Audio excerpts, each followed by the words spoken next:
Ta'ala. Pada kesempatan yang berbahagia ini, yaitu tepatnya pada tanggal 16 Safar 1435 Hijriah, alhamdulillah kita bisa berkumpul di salah satu rumah Allah Subhanahu wa Ta'ala untuk mengkaji suatu pembahasan yang dapat memperbaiki keimanan dan ketauhidan kita. Dan pada kesempatan kali ini kita akan membahas faedah-faedah hadis, yaitu mengenai hadis 70.000 orang yang masuk surga tanpa siksa. 70.000 orang yang masuk surga tanpa siksa. Hadis ini adalah hadis yang cukup panjang, namun faedahnya sangat banyak, dan maka sudah tidak disajikan. Itu hanya sebagian kecil saja dari faedah-faedah yang bisa kami gali dari beberapa penjelasan para ulama. Intinya di sini ini adalah satu pembahasan dari kitab Syekh Muhammad bin Abdul Wahab, yaitu beliau membahas tentang masalah man haqqaqa tauhida dakhala jannah bi ghairi hisab. Man haqqaqa tauhida dakhala jannah bi ghairi hisab. Jadi Syekh Muhammad bin Abdul Wahab itu membawakan dalam kitab, yaitu kitab Tauhid, bab orang yang menyempurnakan atau merealisasikan Tauhid, merealisasikan iman, maka dia masuk surga tanpa hisab. Beliau menyebutkan 3 dalil dalamnya, dan diantaranya adalah hadis yang nanti insyaallah akan kita bahas, yaitu hadis dari Abdul Rahman dari Husain bin Abdul Rahman, yang nanti dalamnya ada beberapa hadis juga yang akan beliau disebutkan. Baik, kita langsung lihat tentang pembahasan ini,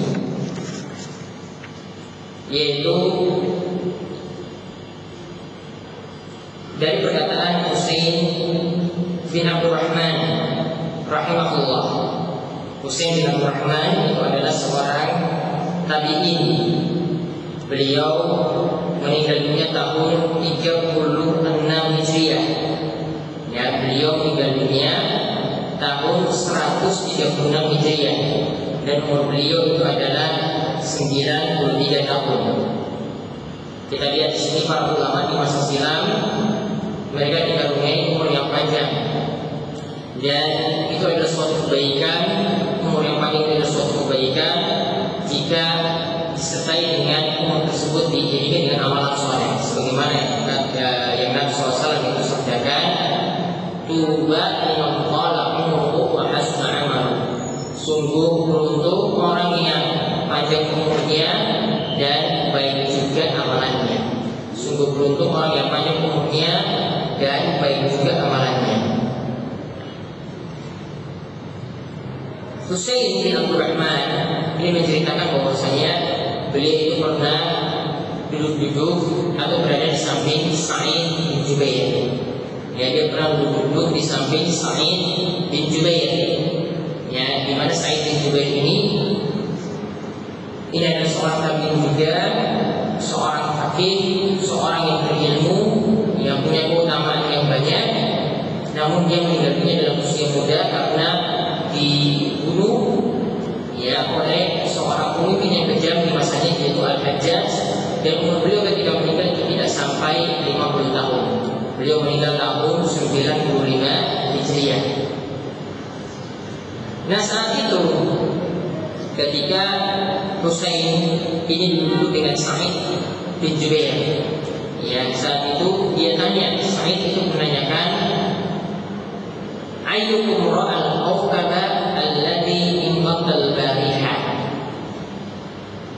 Ayyukum ra'al awqaba alladhi inqatal bariha. Siapa di antara kalian yang melihat bintang yang jatuh semalam?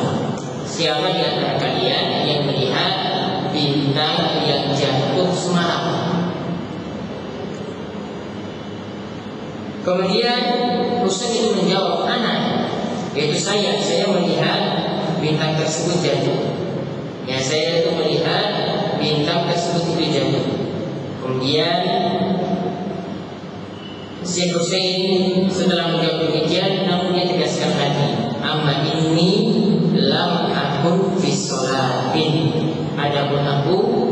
aku itu tidak melakukan sholat malam. Ya, aku itu tidak melakukan sholat malam. Walakinni utitu, akan tapi aku tersengat kala jengking, aku tersengat binatang yang berbisa. Jadi aku digigit pada malam tersebut. Kemudian si Sa'id bin Jubair itu tanya, ya, ketika melihat si Husain itu digigit atau disengat kala jengking, dia tanya, "Famadza sana'ta?" Lalu apa yang kau lakukan ketika engkau tersengat kala jengking? Maka kata Husain bin Abdurrahman, "Istaqaitu." Aku itu meminta untuk diruqyah. Aku meminta untuk diruqyah. Kemudian Sa'id itu tanya, "Fama hamalaka ala dzalik?" Apa yang membuat engkau bisa jadi seperti ini? Ya, bisa meminta untuk diruqyah. Mengapa atau apa alasanmu meminta diruqyah? Kemudian di sini dikatakan, ya, bahwasanya Husain itu mengatakan, aku beralasan karena ada hadis sama Asy-Syafi'i, ada hadis yang disampaikan oleh Asy-Syafi'i di mana ketika itu saya tanyakan, apa hadis dari Asy-Syafi'i yang kamu amalkan tersebut? Maka dikatakan ada An Buraidah bin Husain al-Aslami, ada hadis yaitu dari Buraidah bin Husain al-Aslami, annahu qala, bahwasanya dia mengatakan, la ruqyata min ainin, la ruqyata illa min ainin aw ummatin. Tidak ada ruqyah kecuali dari mata hasad, yaitu ain, dari penyakit ain, dan juga dari ummah. Ya, maksudnya di sini adalah tidak ada ruqyah yang lebih mujarab daripada pada ain dan juga pada penyakit ummah. Di sini kita lihat langsung beberapa faedah dari hadis ini. Kemudian hadis tidak terlalu panjang, kemudian pada isi hadis. Lihat di sini ketika ditanya Husain bin Abdurrahman itu ditanya, ya, apa yang kau lakukan ketika itu? Dia tanya bahwasanya dia pada malam hari itu melihat bintang itu jatuh. Maka saat itu, ya, si Husain langsung menambahkan lagi, saya mau melihat bintang itu jatuh, tetapi saya tidak melakukan sholat malam. Ya, saya tidak melakukan sholat malam, tapi dia itu kata Husain, dia digigit oleh binatang berbisa. Ya, digigit oleh binatang berbisa. Maka di sini kita bisa ambil pelajaran, ya, para jamaah sekalian, kita bisa ambil pelajaran. Yang pertama, para salaf dahulu itu selalu berusaha untuk menyembunyikan amalannya, dan mereka berusaha untuk ikhlas. Mereka berusaha untuk menyembunyikan amalannya, dan mereka itu berusaha untuk ikhlas. Kita lihat di sini, Husain itu sampai menambahkan jawaban padahal tidak ditanya, ya, bahwasanya tidak ditanya dia melakukan sholat malam atau tidak. Dia cuma ingin menjelaskan, siapa tahu Sa'id itu merasa Husain itu melakukan sholat tahajud di malam hari, ya, melakukan sholat tahajud di malam hari, padahal tidak. Jadi dia memuatkan terlebih dahulu supaya tidak disangka amalan yang tidak dia perbuat, maka dikatakan aku tidak melakukan sholat malam. Ini berarti semangat, ya, beliau untuk berusaha ikhlas. Ya, karena sebagian kita, namun Allah Subhanahu wa taala melindungi kita dari hal semacam itu, yaitu ketika tidak melakukan hal tadi, namun ada sangkaan, ada dhann bahwasanya kita itu boleh jadi bisa melakukan sholat malam, kita diamkan saja. Ya, biar nanti orang mengungkap, oh dia bangun malam itu ternyata tadi malam itu dia sholat malam. Ya, ternyata tadi malam itu dia sholat malam. Husain tidak ingin dibicarakan seperti itu. Dia ingin amalannya itu disembunyikan. Ya, dia ingin amalannya itu tidak disebut-sebut oleh orang lain.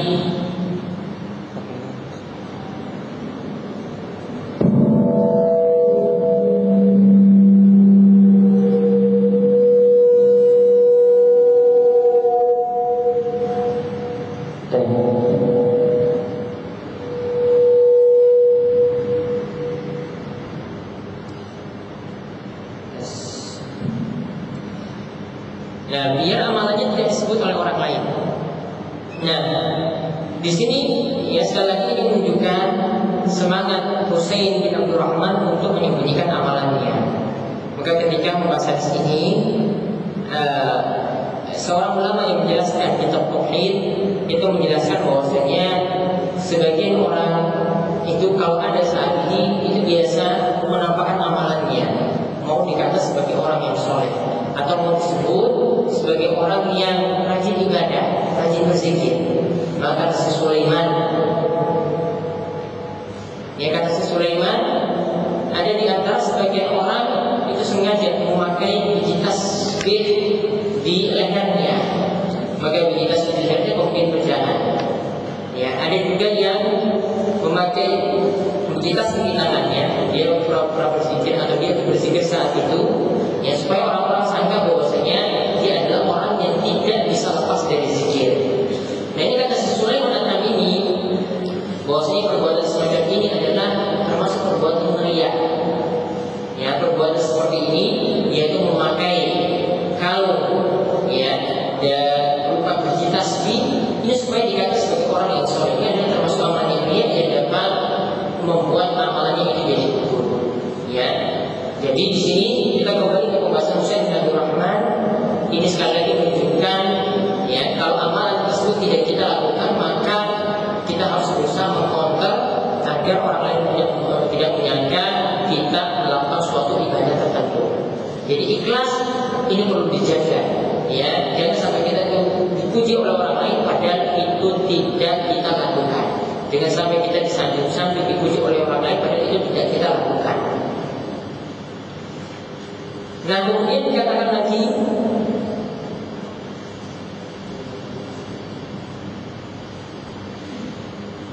Husain saat itu dia mengambil pilihan ketika dia tersengat kalajengking, dia mengambil pilihan untuk meminta diruqyah.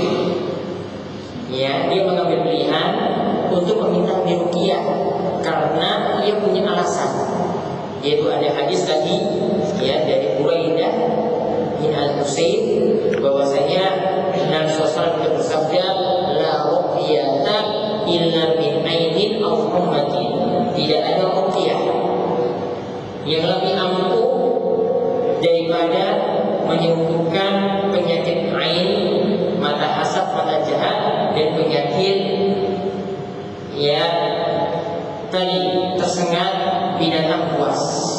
Jadi tidak ada yang lebih ampuh, tidak ada yang lebih mujarab. Maksud hadis tersebut. Ya, jadi sungguh saya berdalil bahwasanya berdasarkan hadis ini kita berarti boleh meminta orang lain itu meruqyah diri kita. Kita berarti boleh meminta orang lain itu untuk meruqyah diri kita. Nah, di sini setelah itu disampaikan oleh Sa'id dia akan memberikan solusi yang lebih baik daripada meminta diruqyah. Ya, kata Sa'id selanjutnya bahwasanya dia mengatakan qad ahsana man intaha ila ma sami'a, yaitu sungguh sangat baik orang yang telah mengamalkan apa yang dia dengar, apa yang telah dia ilmui. Maka Sa'id setelah itu memuji, malah memuji Husain karena dia meminta diruqyah itu ada dalilnya. Ya, jadi ini adalah suatu kebaikan jika ada di antara kita yang beramal itu karena ada dalil. Ya, namun mungkin ada yang kurang tepat atau mungkin dia meninggalkan sesuatu yang utama. Pokoknya ketika dia mengamalkan dalil, orang tersebut itu sudah terpuji. Ya, dan dari sini kita menunjukkan bahwasanya kebiasaan para ulama sejak masa silam itu saling menanyakan apa dalilnya. Ketika mereka melakukan suatu amalan, mereka tanya, ini apa dalilnya? Jadi mengatakan atau bertanya seperti itu tidaklah salah. Ya, itu tidaklah salah. Kalau tidak bertanya, ya ada teman kita yang berbuat seperti ini apa alasannya kok bisa berbuat seperti itu? Jadi boleh menanyakan seperti itu. Nah, tidak seperti sangkaan sebagian orang terlalu bersikap suuzon kepada saudaranya yang lain. Ada yang melihat kita memakai jilbab besar, atau laki-laki itu berjenggot misalnya, atau memakai celana di atas mata kaki. Ya, sikapnya yang ada itu langsung berprasangka negatif bahwasanya ini adalah ikut aliran macam-macam. Ya, ini ikut aliran sesat dan seterusnya. Coba kalau punya sikap seperti apa yang disampaikan oleh Sa'id bin Jubair dan Sa'id bin Abdurrahman, saling menanyakan dalil. Ya, jadi ditanya, jangan langsung bersikap suudzon, bersikap berprasangka jelek, mengatakan negatif terhadap orang-orang semacam itu. Jadi tanya, apa dalilnya kok kamu itu bisa memakai jilbab semacam itu? Kok kamu itu bisa bercanda? Kok kamu itu bisa berjenggot? Kok kamu itu bisa memakai celana di atas mata kaki? Ya, tentu saja dia tidak hanya beramal. Pasti orang-orang seperti itu punya alasan-alasan tertentu, dan kita juga harus pandai-pandai untuk menjawabnya. Ya, jadi di sini sekali lagi kebiasaan para ulama di masa silam itu sudah terbiasa bersikap ilmiah, saling menanyakan dalil ketika mereka mengamalkan sesuatu.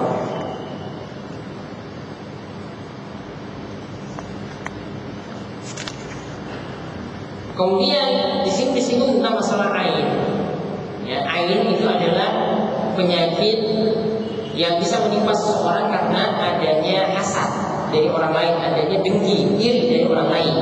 Ketika misalnya ada seorang yang melihat anak begitu kagumnya, ya, dia tidak mengucapkan Masya Allah atau Subhanallah, pokoknya tidak memuji Allah.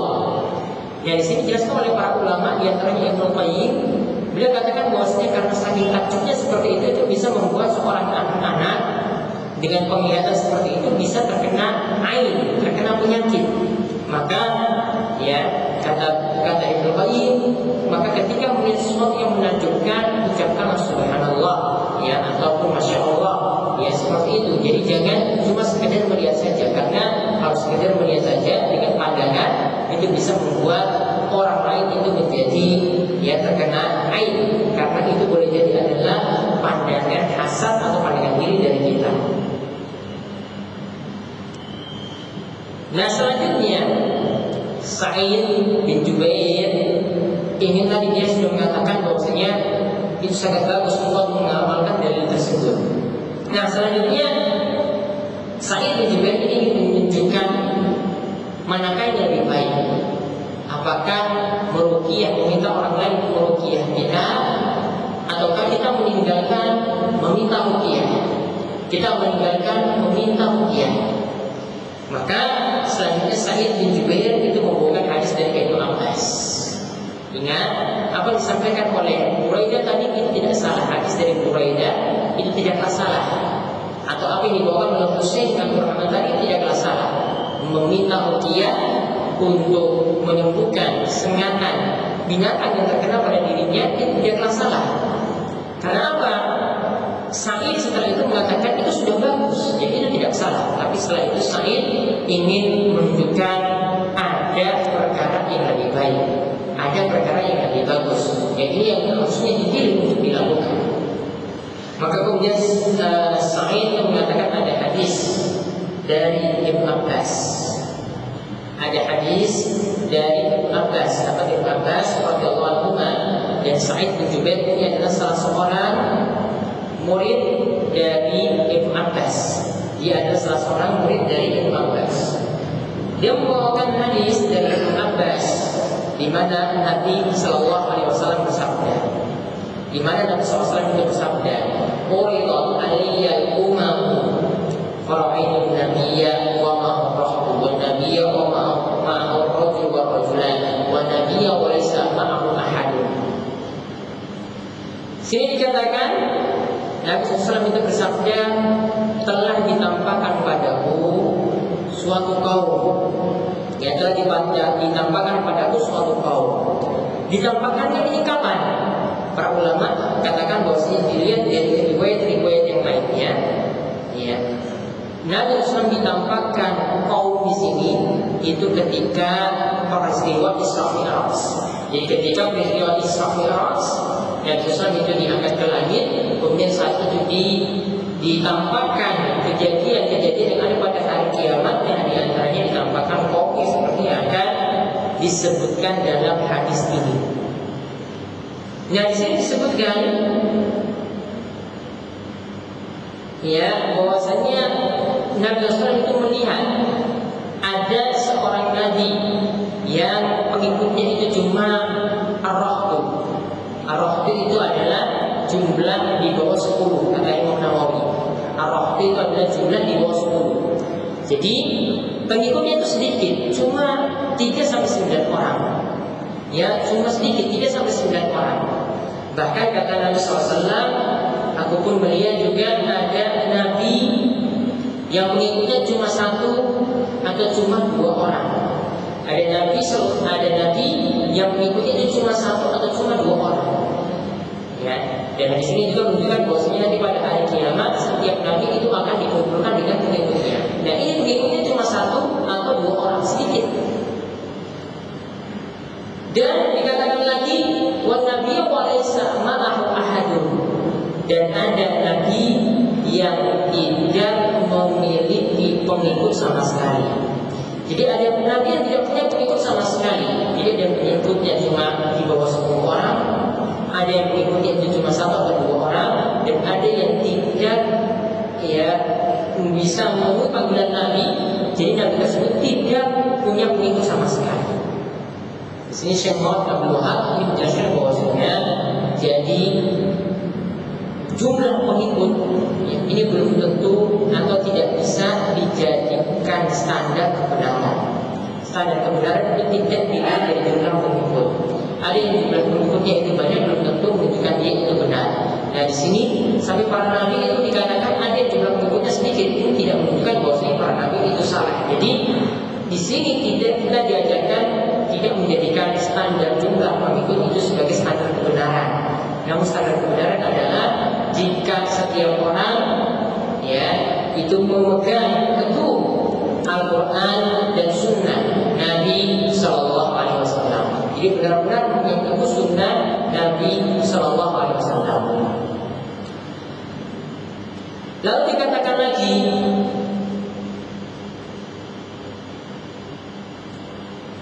Isrufi Ali sawadun azim. Setelah Nabi SAW melihat pengikut para nabi yang sedikit tadi, kemudian ditampakkan kepada beliau sawadun azim. Yang sawadun azim di sini dimaksudkan bukan orang-orang yang berkulit hitam. Sawad bukan artinya hitam, azim itu artinya banyak. Di sini bukan berarti pengikut Nabi SAW, pengikut para nabi, Ini menghalangi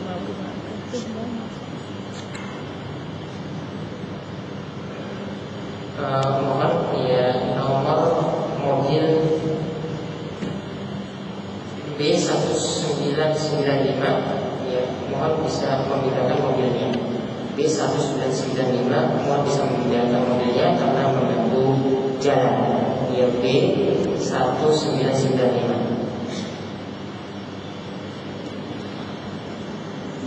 Kemudian kita kembali, dan ada nabi situ ditampakkan, Nabi SAW ditampakkan sawadun azim.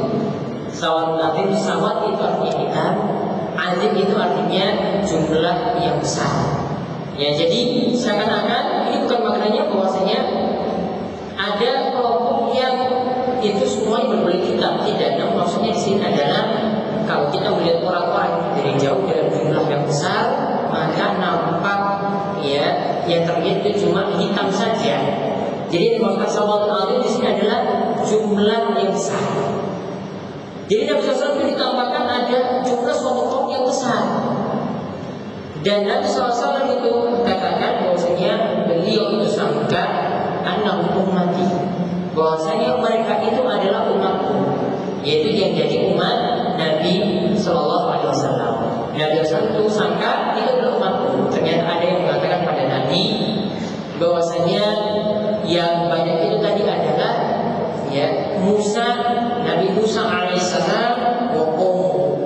Nabi Musa alaihissalam wa qaumuhu, yaitu mereka itu adalah Nabi Musa dan pengikutnya. Jadi di sini menunjukkan keutamaan Nabi Musa alaihissalam dan pengikutnya, dan tadi ini ditunjukkan bahwasanya jumlah pengikut Nabi Musa itu amat banyak. Jumlah pengikut Nabi Musa itu amat banyak. Kemudian dikatakan lagi, setelah melihat ternyata umatnya Nabi Musa alaihissalam, disebutkan lagi, walakin unzur ila ufuq, lihatlah lagi kepada ufuk yang lain. Ya, lihatlah lagi kepada bagian yang lain di ufuk. Ya, kemudian pada zaktu fakisat sawadul azim, dan nampak lagi dan sesuatu ditampakkan lagi jumlah kaum yang begitu banyak. Fakira li unzur ila ufukil akhar. Kemudian ada yang katakan lagi, lihat di ufuk yang lainnya. Kemudian lihat lagi dan Rasul perintah melihat faiza sawadul azim. Ada lagi jumlah pengikut yang banyak. Kemudian ada yang mengatakan kepada beliau sallallahu alaihi wasallam, hadhihi ummatuka, ini adalah umatmu. Lalu disebutkan wa ma'ahum sab'una alfan yadkhuluna al-jannata bighairi hisabin wala adab. Ya, disebutkan itu adalah umatmu wahai Rasulullah. Dan di dalamnya itu ada 70.000 orang yang masuk surga tanpa hisab dan tanpa adab. Ada 70.000 orang yang masuk surga tanpa hisab dan tanpa adab. Kita lihat di sini beberapa faedah terlebih dahulu dari penggalan tadi. Jadi nanti silakan di faedah nomor 13. Ya, di situ ditambahkan sekelompok umat yang besar, itu adalah umat Nabi Sallallahu Alaihi Wasallam. Di sini para jamaah sekalian, kenapa Nabi SAW itu bisa tahu itu adalah umatnya? Atau bagaimana umat Islam itu bisa dikenali dari umat-umat yang lainnya? Maka disebutkan dalam hadis di poin 14 itu ada hadis riwayat Muslim, yaitu hadisnya adalah inna ummati ya'tuna yawmal qiyamati qurran muhajjalina min athari wudu. Yaitu nanti pada hari kiamat umatku, yaitu umat Nabi sallallahu alaihi wasallam, umat Islam itu akan datang dengan nampak bekas-bekas wudunya yang bercahaya. Itu bekas wudu pada wajahnya, bekas wudu pada kedua telapak tangan dan kakinya, itu akan nampak pada hari kiamat. Nah, ini yang dikatakan oleh para ulama, itulah yang membuat Nabi SAW itu tahu kalau ini itu adalah umatnya. Jadi dilihat dari bekas wudu. Jadi bekas wudu dari umat Islam itu begitu nampak. Bekas wudu dari umat Islam itu begitu nampak, berbeda dengan umat yang lainnya. Dan perlu diketahui bahwasanya syariat wudu itu sudah ada sebelum Islam, sudah ada sebelum Nabi SAW itu datang. Maka pernah diceritakan bahwasanya Sarah, yaitu istri Nabi Ibrahim alaihissalam, itu juga pernah melakukan wudu. Jadi syariat sebelum Islam itu pernah melakukan wudu, namun mungkin dengan tata cara yang berbeda dan tidak punya istimewa seperti umat Islam yang memiliki bekas wudu. Tidak memiliki keistimewaan seperti umat Islam yang memiliki bekas wudu. Umat Islam diberi keunggulan seperti itu sehingga Nabi SAW itu mengetahui itu adalah umatnya. Nah, tadi dikatakan ada 70.000 orang dari umat Islam yang masuk surga tanpa hisab dan tanpa azab. Namun di sini ada tambahan dari riwayat yang lainnya. Lihat di poin nomor 15. Ternyata 70.000 tadi itu ditambahkan. Ya, dalam riwayat lain disebutkan wa'adani Rabbi azza wa jalla ayyudkhilal jannata min ummati sab'ina alfan bi ghairi hisabin wala adab. Nanti akan dijanjikan bagi umatku, mereka akan dimasukkan ke surga. Jadi adalah umat itu akan dimasukkan ke surga tanpa hisab dan tanpa azab. Lalu dikatakan ma'ulli alfin sab'una alfan. Di setiap 1.000 itu diberi lagi 70.000. Di setiap 1.000 itu diberi lagi, setiap 1.000 dari jumlah tersebut diberi lagi 70.000. Maka kalau kita hitung tinggal kalikan 70 dikalikan 70.000. Maka totalnya kalau berdasarkan hadis riwayat Ahmad ini totalnya adalah 4.900.000. Totalnya itu adalah 4.900.000. Nah di sini para jemaah sekalian ini menunjukkan bahwasanya ternyata 70.000 tadi itu bukan batasan. Allah masih berikan karunia lagi, ditambah lagi, artinya peluang itu masih besar untuk masuk surga tanpa hisab dan tanpa azab, itu makin besar. Nah setelah Nabi SAW menyebutkan tentang 70.000 orang tadi tapi tidak diberikan ciri-cirinya, maka ketika itu Nabi SAW itu masuk ke dalam rumah. Beliau cuma menyebutkan saja ada di antara umatku ada yang masuk surga tanpa hisab dan tanpa azab yang jumlahnya 70.000. Kemudian beliau setelah itu berdiri, ya, pada qala manzilahu, dan beliau masuk dalam rumahnya. Dan setelah itu para sahabat tentu saja mereka adalah orang yang semangat dalam kebaikan. Jadi di sini para sahabat sangat semangat dalam kebaikan. Mereka ingin termasuk dalam 70.000 tadi. Dan mereka diskusikan ciri-cirinya bagaimana untuk orang yang 70.000 tersebut. Ciri-cirinya itu seperti apa? Maka di sini mereka diskusi, mereka bincang-bincang, ya, masing-masing di antara mereka itu menyebutkan pendapat masing-masing. Ada di antara mereka yang mengatakan bahwasanya 70.000 tadi, ya, itu adalah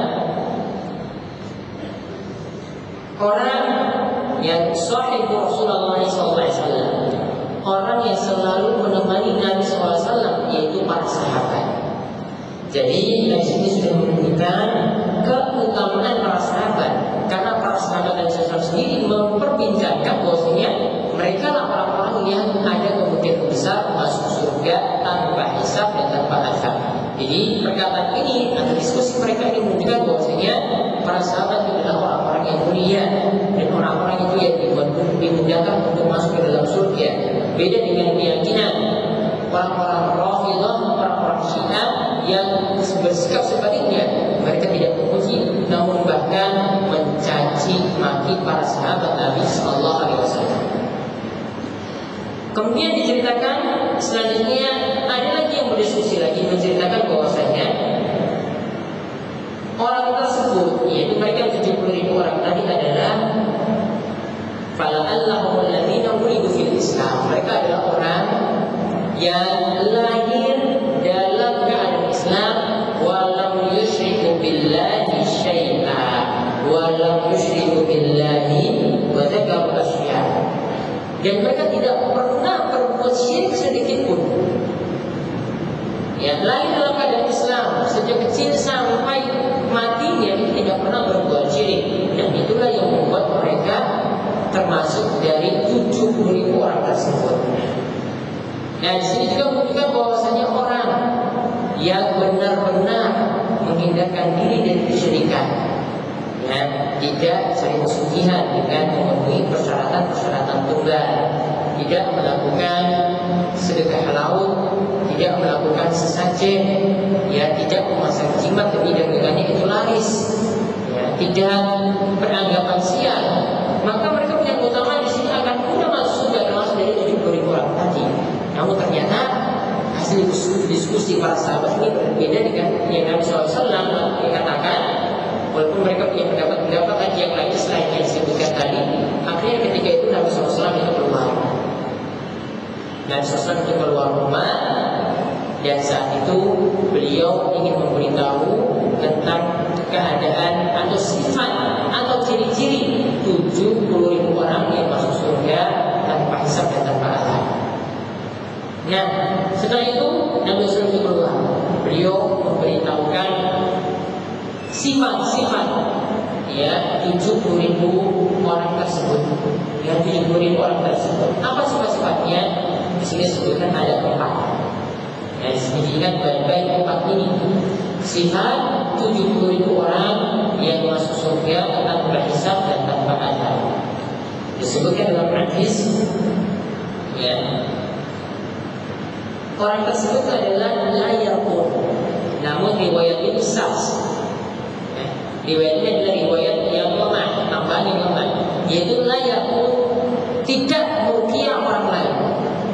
Nah, sekali lagi ini riwayat yang tidak tepat, jadi ini tidak termasuk. Karena apa? Karena meruqyah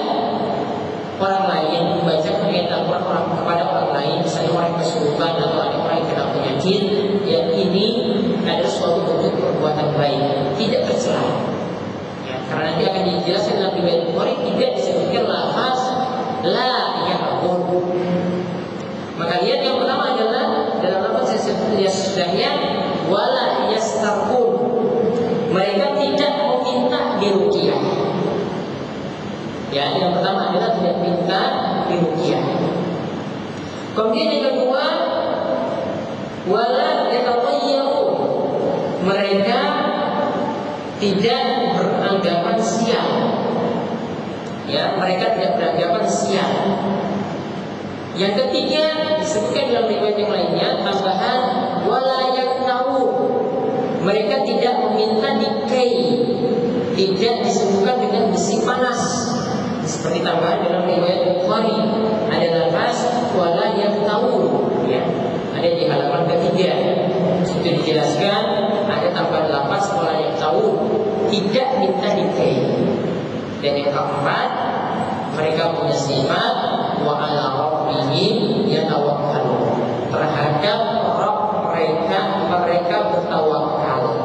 Yaitu mereka punya tawakal yang tinggi kepada Allah Subhanahu wa taala.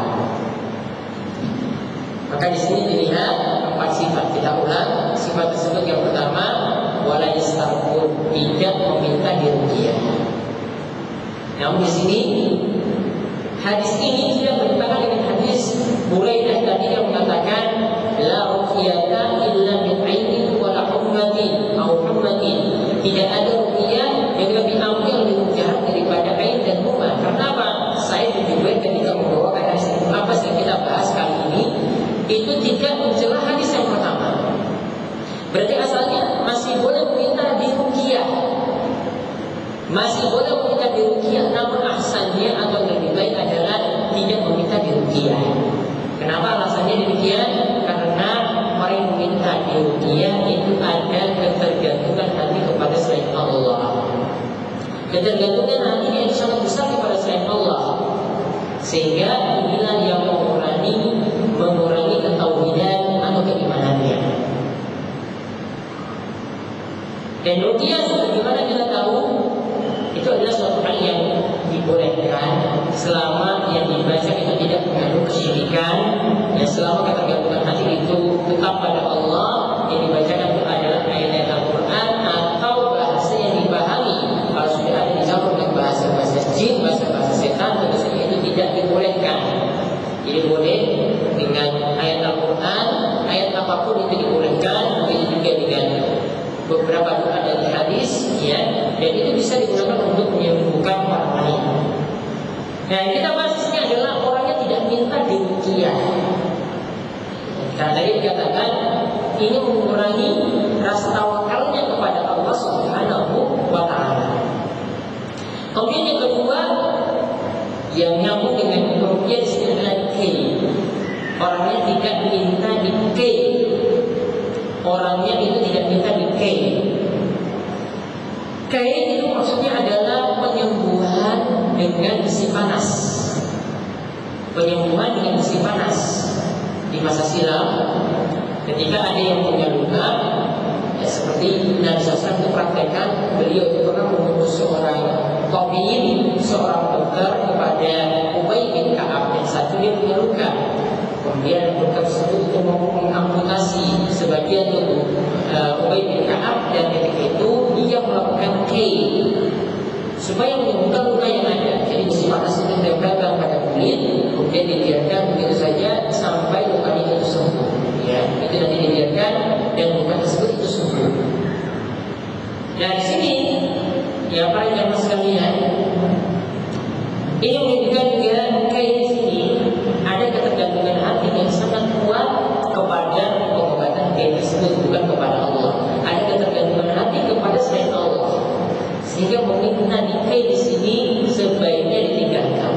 Namun Nabi SAW itu pernah melakukan kai, beliau ya kadang itu tidak memujinya, ya artinya tidak suka, kadang juga beliau itu melarangnya, dan bahkan memuji orang yang tidak mengambil cara kai untuk pengobatan.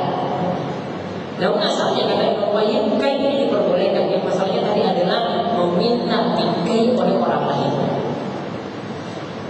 Namun sekali beri catatan, ya, untuk ruqyah dan kiai ini tidak bisa kita samakan dengan berobat.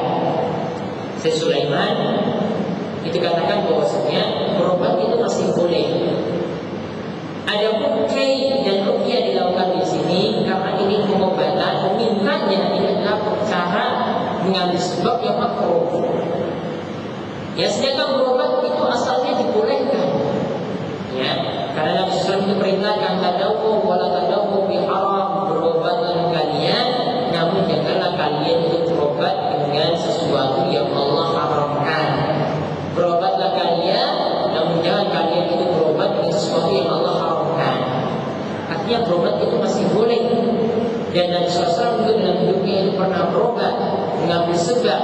Dan Syekh Sulaiman itu mengatakan bahwasanya berobat itu adalah di antara cara yang mubah yang boleh ditempuh. Jadi kalau kita datang ke dokter, minta resep obat, ya, minta agar kita diperiksa, itu asalnya boleh. Namun diberi catatan di sini, Syekh Muhammad bin Shalih Al-Utsaimin itu mengatakan boleh berobat, namun harus yakin kesembuhan itu Allah yang berikan. Ya, kesembuhan itu Allah yang berikan, bukan dokter yang berikan. Dokter itu tidak bisa menyembuhkan apa-apa. Dokter itu tidak bisa mendatangkan kesembuhan. Yang mendatangkan kesembuhan itu hanyalah Allah Subhanahu wa taala. Makanya setiap dokter juga di sini perlu jelaskan kepada pasien, jangan menganggap, jangan punya keyakinan obat ini yang menyembuhkan. Jangan punya keyakinan kalau bisa oleh saya itu nanti disembuhkan. Tetap Allah yang menyembuhkan. Dokter memberikan berbagai macam resep atau melakukan penyembuhan dengan berbagai cara apapun. Kalau Allah tidak kehendaki sembuh, ya tidak kehendaki sembuh. Jadi Allah Subhanahu wa taala yang tetap memberikan kesembuhan. Jadi hadis ini tidak bertentangan, ini tidak bertentangan dengan berobat.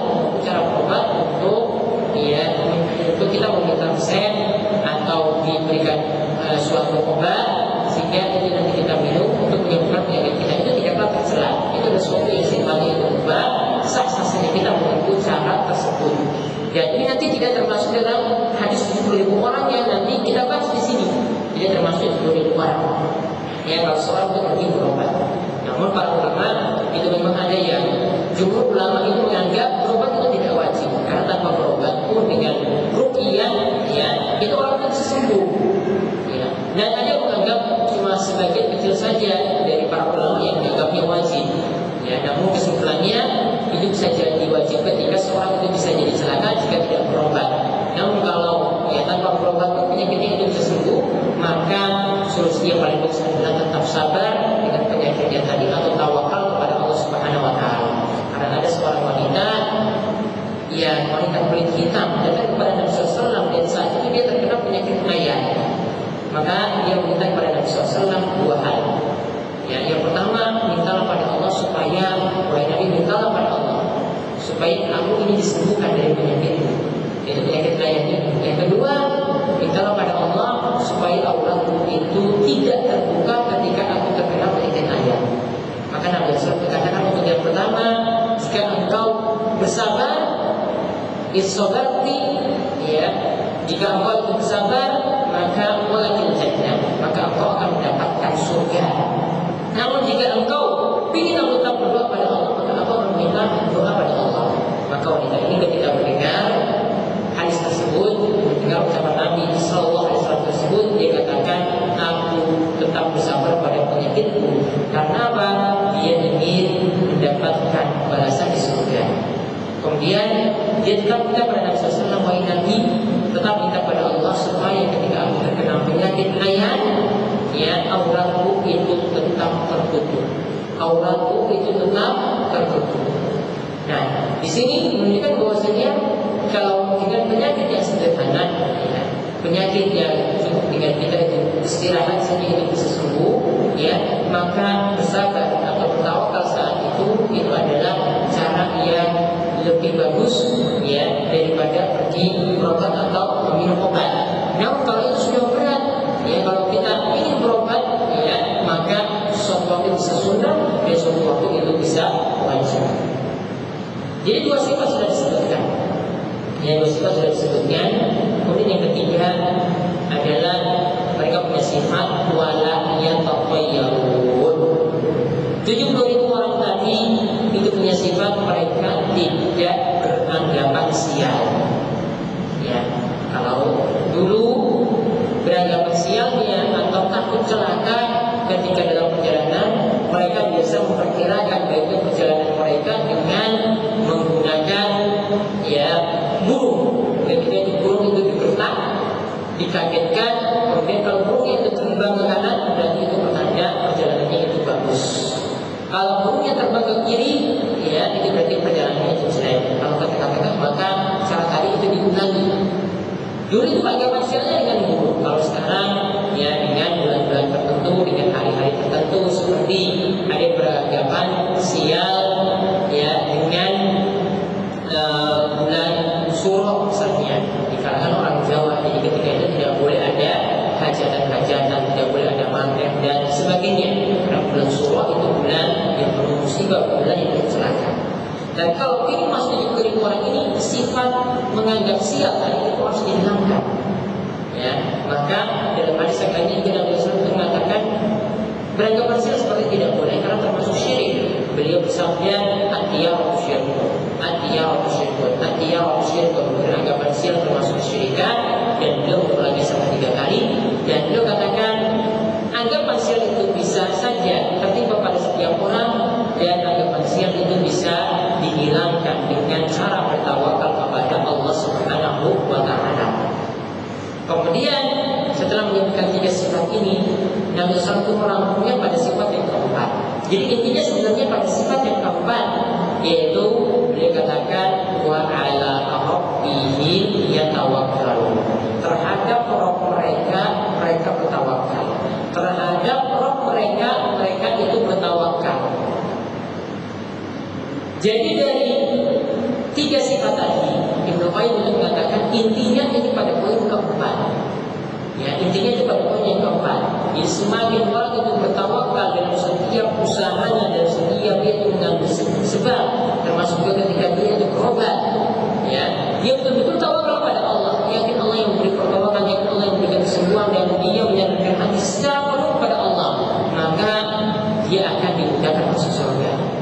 Dan tentang tawakal sendiri kita sudah tahu, tawakal itu punya manfaat yang begitu besar. Allah akan mudahkan urusan kita. Allah Subhanahu wa Ta'ala berfirman, "Wa may yatawakkal 'ala Allahi fa huwa hasbuh." Barang siapa yang bertawakal kepada Allah, maka Allah akan memberi kecukupan padanya. Siapa yang tawakal, Allah akan memberikan kecukupan. Dan yang namanya tawakal itu ada 2 syarat. Disebut tawakal jika memenuhi 2 syarat ini. 2 syarat ini tidak dipenuhi, tidak disebut tawakal. Yang pertama, tawakal itu mesti melakukan usaha, mesti mencari sebab. Tawakal itu mesti melakukan usaha atau mencari sebab. Tidak boleh cuma tunggu rezeki turun dari langit. Cuma tawakal saja, tidak bekerja. Dia di masjid, terus zikir, terus dia di kamar, terus zikir, terus. Tidak cukup seperti itu. Orang yang ingin mendapatkan sesuatu, ingin sukses, ingin berhasil mendapatkan sesuatu, tidak cukup dengan duduk berzikir atau berdoa, tapi harus cari sebab. Sebabnya adalah harus kerja, harus lakukan usaha. Kemudian yang kedua, yang namanya tawakal itu adalah dengan menyandarkan hati kepada Allah Subhanahu wa Ta'ala. Dengan menyandarkan hati kepada Allah. Di sini menunjukkan bahwasanya problema terhadap jika seseorang itu tawakalnya atau bentuk yang dia lakukan adalah dia cuma bekerja saja atau usaha saja, dan dia tidak mau menyandarkan hati kepada Allah, dan dia tidak mau menyandarkan hati kepada Allah, maka berarti dia telah berbuat syirik karena terlalu bergantung pada dirinya. Sebaliknya, jika dia cuma bergantung pada Allah saja, tidak mau kerja, tidak mau usaha, maka dari sisi logikanya itu lemah, malas berpikir. Logikanya itu menunjukkan logikanya itu bodoh. Dia itu orang yang tidak mau berpikir, malas. Orang yang benar, muslim yang benar, orang mukmin, orang yang beriman, itu adalah orang yang punya sifat tawakal yang tinggi tadi. Lakukan usaha, jika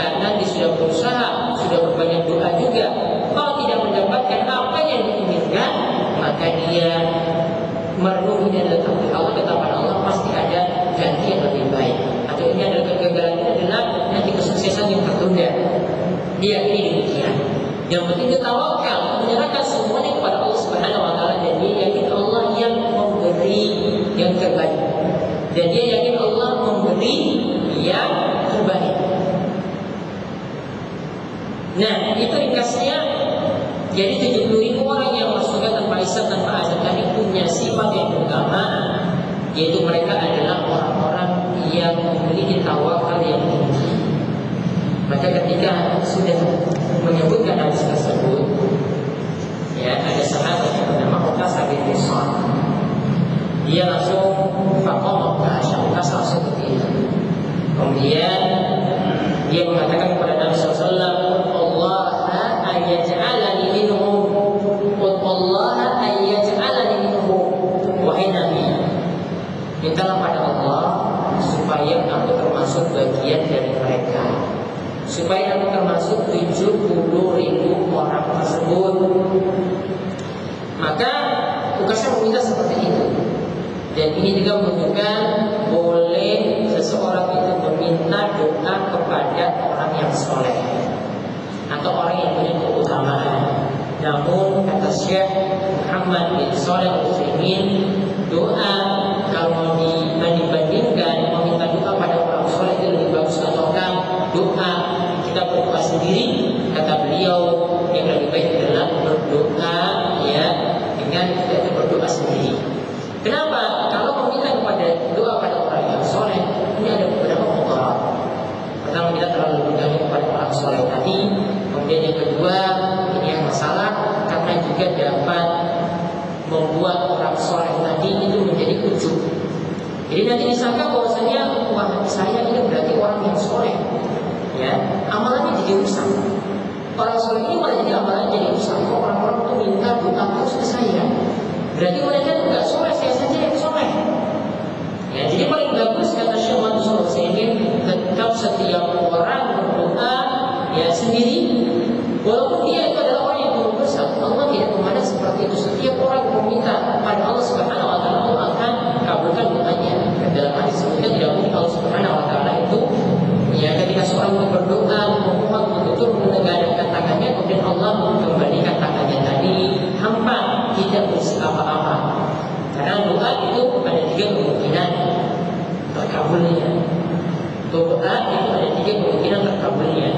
Ya, kata Nabi SAW yang pertama, doa tersebut bisa dikabulkan segera mungkin. Artinya dikabulkan di dunia. Mungkin waktunya besok, mungkin besok lagi, mungkin tahun depan lagi, pokoknya dikabulkan. Kemudian yang kedua, doa tadi itu bisa jadi diganti dengan hal yang lainnya yang lebih baik. Ya, diganti dengan hal yang lainnya lebih baik. Mungkin ada yang meminta mobil, kemudian diganti lagi. Kamu cukup motor saja. Karena dengan motor ini urusanmu jadi mudah. Ya, urusanmu jadi mudah dan rasa yang lainnya. Jadi doa yang kita minta boleh jadi tidak dikembalikan persis seperti itu, namun diganti dengan yang lebih baik. Kemudian yang ketiga, kemungkinan yang ketiga, doa itu ya bisa dikabulkan kita di akhirat. Tidak dikabulkan di dunia, tapi dikabulkan kita di akhirat. Artinya doa itu pasti manfaat. Ya, doa itu pasti manfaat. Maka ketika para sahabat Nabi SAW itu mendengar Nabi SAW mengatakan doa itu ada 3 kemungkinan ini pasti manfaat. Maka mereka mengatakan kalau begitu wahai Nabi, kami akan memperbanyak doa. Nabi SAW mengatakan Allahumma aksir, ya Allah, mudah-mudahan engkau itu memperbanyak mengabulkan doa-doa mereka. Di doa itu pasti manfaat. Ya, ini kita kembali tadi. Ya, jadi intinya di sini tadi Uqasah minta kepada Nabi. Ya, itu menunjukkan bahwa masih bolehnya meminta kepada orang yang soleh. Apalagi di sini yang diminta adalah Nabi Sallallahu Alaihi Wasallam. Ini namun dikatakan meminta doa pada orang yang soleh cuma berlaku ketika orang soleh tersebut hidup. Ya, ketika orang soleh tersebut hidup. Ya, kemudian ya memintanya ketika mati ini tidak dibolehkan karena itu termasuk kesyirikan. Ya, bentuknya misalnya ya Allah lewat perantaraan orang soleh ini kabulkan doaku. Ya, ini bisa jadi syirik, bisa jadi bid'ah. Syiriknya misalnya dia cuma menjadikan perantara, walaupun cuma perantara doanya kepada Allah, maka ini doa yang dia dilakukan oleh orang-orang musyrik dan ini dihukumi syirik. Nah, kita lihat setelah itu Uqasah tadi berdiri, ya, meminta pada Nabi SAW, wahai Nabi, mintalah pada Allah supaya aku termasuk 70.000 orang tersebut. Kemudian Nabi SAW katakan, anta minhum, engkau termasuk bagian dari mereka. Engkau termasuk bagian dari 70.000 orang tadi. Ini menunjukkan nubuah Nabi SAW, karena beliau menggambarkan apa yang terjadi pada masa akan datang. Ukasyah itu akan masuk 70.000 orang tadi. Ya. Dan ini juga menunjukkan tentang keutamaan sahabat Ukasyah bin Mihsan, karena dia dijanjikan ya sudah termasuk dari 70.000 orang tadi. Ini berarti dari 70.000 tadi cuma satu orang saja ditetapkan. Sudah satu orang yang ditetapkan, yaitu Ukasyah. Nah, ketika melihat itu lagi, ada sahabat yang lainnya lagi berdiri lagi ingin meminta seperti Ukasyah. Mereka ada yang berdiri, satu berdiri, kemudian minta juga kepada Nabi SAW, wahai Nabi, Allah ayat'ala minhum. Wahai Nabi, mintalah pada Allah supaya aku termasuk bagian dari mereka yang 70.000 tadi. Yang kemudian Nabi SAW menolaknya secara halus, bukan mengatakan bahwa engkau tidak masuk dalam 70.000 orang tadi, atau engkau tidak pantas, ya, atau engkau itu tidak bisa seperti itu. Tidak, kan Nabi SAW katakan menolaknya halus dan katakan sabaqaka biha Ukasyah. Engkau sayangnya sudah kedahuluan oleh Ukasyah. Engkau sayangnya sudah kedahuluan oleh Ukasyah. Maka dari sini para ulama sebutkan lagi yang kedua di sini, ini menunjukkan akhlak mulia Nabi Sallallahu Alaihi Wasallam. Kalau menolak sesuatu, mengatakan sesuatu pada orang lain, caranya halus, tidak langsung menolaknya seperti itu. Kemudian kenapa Nabi SAW itu tidak mengabulkan doa dari orang yang kedua? Karena di sini tujuan beliau supaya ya tidak ada lagi orang yang ketiga, keempat meminta lagi kepada Nabi SAW seperti itu. Ditutup ketika itu juga. Karena kalau Nabi SAW seandainya dikabulkan orang yang kedua, nanti orang ketiga itu berdiri, orang yang keempat itu berdiri, sampai orang ke-10 dan seterusnya. Ya, nanti masing-masing itu berdiri semuanya meminta, wahai Nabi, tolong berdoa kepada Allah supaya aku termasuk 70.000 orang tadi. Semuanya berdiri. Mungkin kita saat ini tidak ada bacaan lagi karena para sahabat sudah borong semuanya. Ya, jadi itu maksud Nabi SAW. Kemudian, ya, ini juga tidak menunjukkan bahwa orang yang ditolak oleh Nabi SAW tadi itu adalah orang munafik. Karena apa? Dengan yang namanya asalnya para sahabat, mereka itu ulul, mereka itu orang yang kredibel, terpercaya, mereka bukan orang munafik. Sahabat Nabi SAW itu bukanlah orang munafik. Asalnya seperti itu. Kecuali kalau ada dalil tegas yang mengatakan mereka munafik, maka dihukumi munafik. Kemudian yang kedua, sahabat tadi, ya, kenapa tidak disebut munafik? Ya, karena dia adalah orang yang semangat ingin mendapatkan 70.000 orang tersebut. Ini menunjukkan bahwa orangnya itu punya hirs, punya semangat yang tinggi, dan ini juga tidak ditemukan pada orang-orang munafik. Orang munafik tidak punya semangat seperti itu, maka tidak tepat dikatakan dia orang munafik. Artinya dia itu cuma ingin ditolong oleh Nabi SAW saja, biar orang-orang berikutnya tidak lagi meminta pada Nabi SAW. Nah, setelah itu ya, hadisnya itu selesai. Intinya di sini ya, dari penjelasan tadi ada penjelasan inti atau kunci dari pembahasan ini tentang 70.000 orang yang masuk surga tanpa hisab dan tanpa azab. Mereka intinya punya ketauhidan yang benar, punya tawakal yang tinggi pada Allah Subhanahu wa taala. Ya, mereka punya tawakal yang tinggi pada Allah Subhanahu wa taala. Si para ulama terangkan dari hadis ini, inilah orang-orang yang tahqiqut tauhid. Mereka itu adalah orang-orang yang menyempurnakan tauhidnya. Yang dimaksudkan dengan tahqiq tauhid atau menyempurnakan tauhid itu seperti apa? Kata Syekh Shalih Al-Syekh, orang yang menyempurnakan tauhid atau merealisasikan tauhid itu ada 3 sifat. Orang yang merealisasikan tauhid itu ada 3 sifat. Yang pertama, dia membersihkan diri dari syirik besar maupun syirik kecil, juga termasuk syirik yang nampak maupun syirik yang tersembunyi. Jadi sifatnya adalah dia membersihkan syirik, membersihkan dirinya dari berbagai macam syirik. Syirik besar, dia dapat keluarkan dari Islam, dia dapat termasuk dalam keislaman. Ya, seperti misalnya orang-orang yang sesajen, orang-orang yang sedekah laut, bergabung kepada selain Allah untuk pesugihan, kemudian ada sembelihan untuk bangun jembatan,